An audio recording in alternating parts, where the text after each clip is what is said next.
Salam sejahtera semua. Kami pelajar khusus SKP 2204 hubungan etnik dari kumpulan 3. Pembentangan video ini adalah untuk kerja khusus permainan tradisional di Malaysia. Kumpulan kami ialah kumpulan 7 Catur Cina. Pertama sekali, saya ingkar yang nombor metrik saya 196105.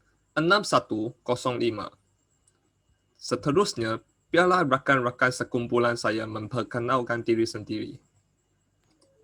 Nama saya Lim Jasin, nombor metrik 203752. Nama saya Nur Ain binti Mustafa, nombor metrik saya 201097. Nama saya Tan Mei Chiu, metrik number saya 202842. Dan saya Nur Aini Atira binti Misbah, nombor metrik 204022. Kumpulan kami telah memilih permainan tradisional catur Cina. Permainan ini berasal daripada negara Cina. Dalam bahasa Cina, ia digelar sebagai Xiangqi dan hanya melibatkan 2 orang pemain sahaja. Sebelum bermain, setiap pemain diberikan setiap seorang 16 buah biji catur yang dibezakan melalui warna dan aksara. Jika dilihat pada gambar papan catur Cina ini, catur Cina ini bukan kepingannya bukan disusun di dalam kotak, malah disusun di persimpangan garisan ataupun titik. Dalam pelan catur ini terdapat istana iaitu berwarna merah dan kelabu.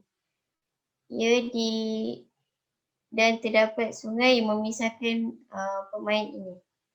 Seterusnya saya serahkan kepada Jazi.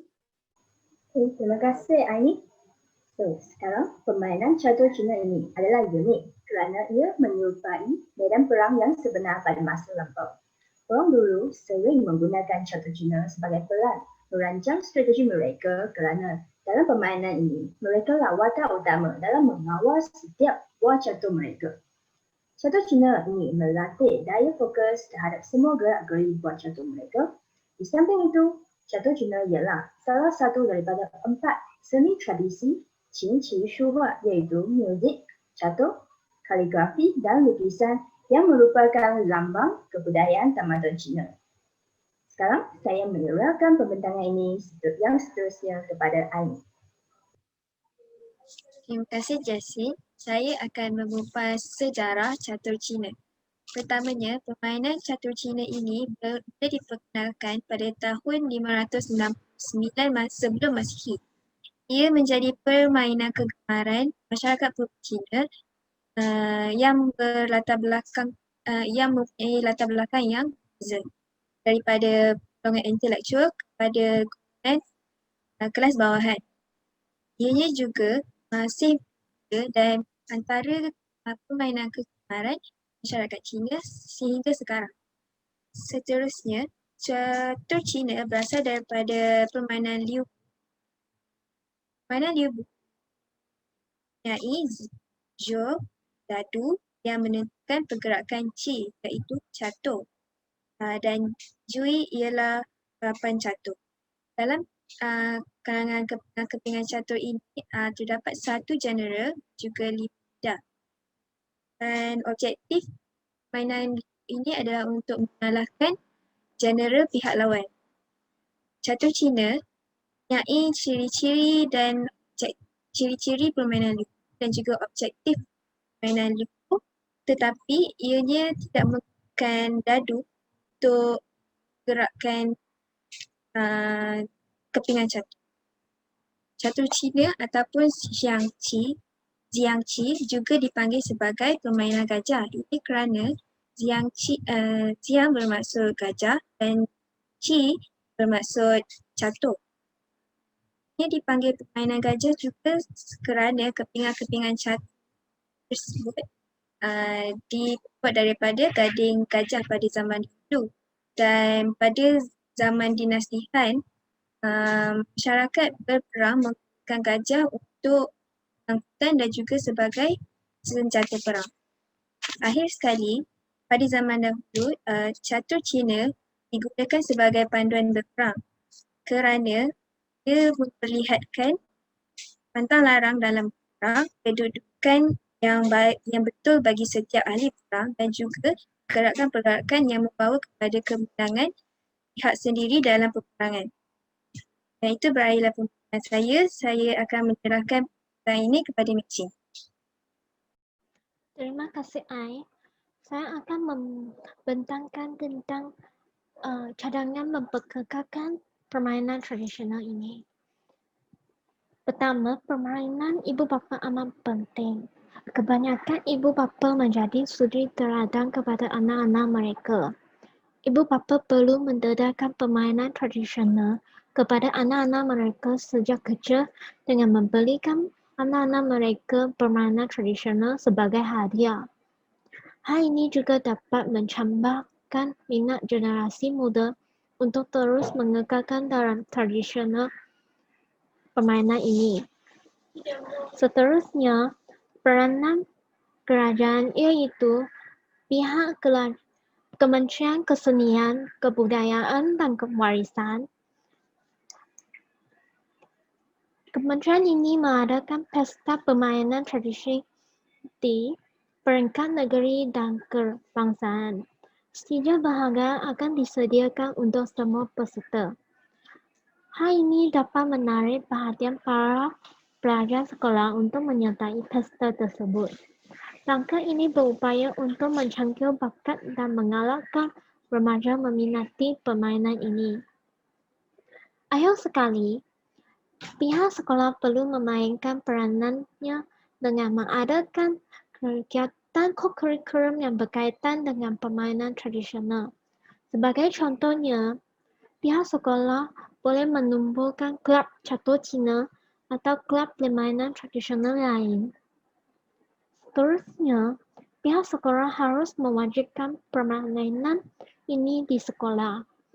Tindakan ini mampu memupuk minat di kalangan pelajar. Hal ini demikian kerana para pelajar akan tertarik perhatiannya untuk menyertai kegiatan co-curriculum itu berdasarkan permainan tradisional kerana mereka kurang terdedah dengan permainan-permainan tersebut. Dengan ini, pelajar dapat mengenali peranan tradisional dan mengetahui cara-cara bermain peranan ini. Itulah semua daripada saya. Seterusnya, saya akan menyerah kepada Kayang. Baik, terima kasih Mek Chin. Okey, secara konklusinya, catur ialah sebuah permainan yang positif dalam semua lapisan masyarakat. Hal ini disebabkan catur tidak menyebabkan ketagihan seperti permainan video game atau elektronik.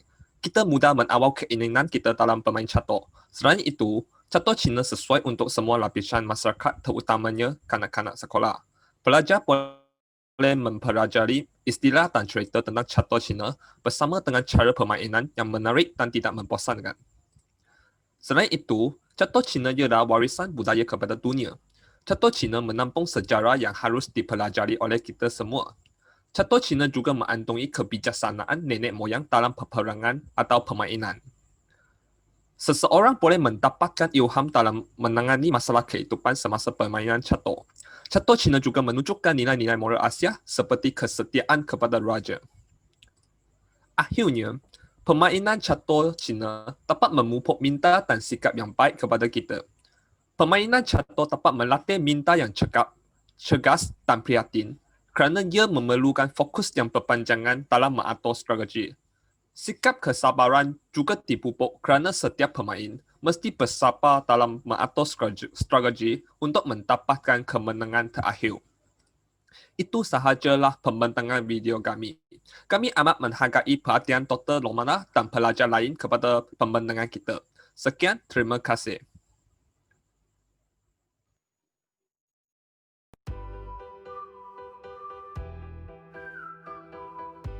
Selamat sejahtera, hari ini kita akan menunjukkan cara memain catur Cina. Ini adalah catur Cina yang kami akan gunakan nanti. Terlebih dahulu, kami akan menyusunkan buah catur pada tempatnya. Ini biasa memerlukan usaha dari kedua-dua pihak.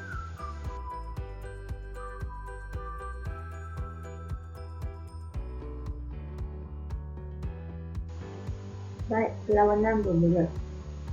Dalam merancang strategi untuk catur Cina, kita dapat memperlihatkan buah catur semuanya memiliki susunan dan cara bergerak yang tersendiri.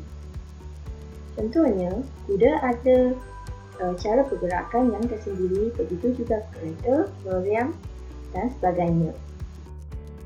Permainan ini boleh mengambil masa yang agak panjang dan dalam perlawanan ini, pihak hitam telah menang.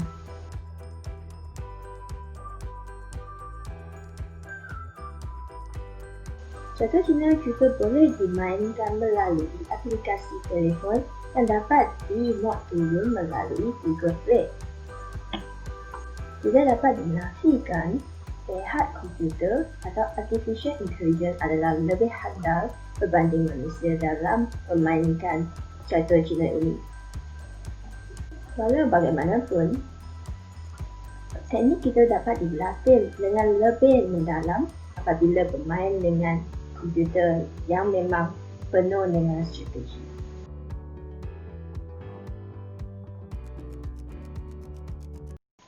Sekian daripada kami, kumpulan 7 Catur Cina. Terima kasih.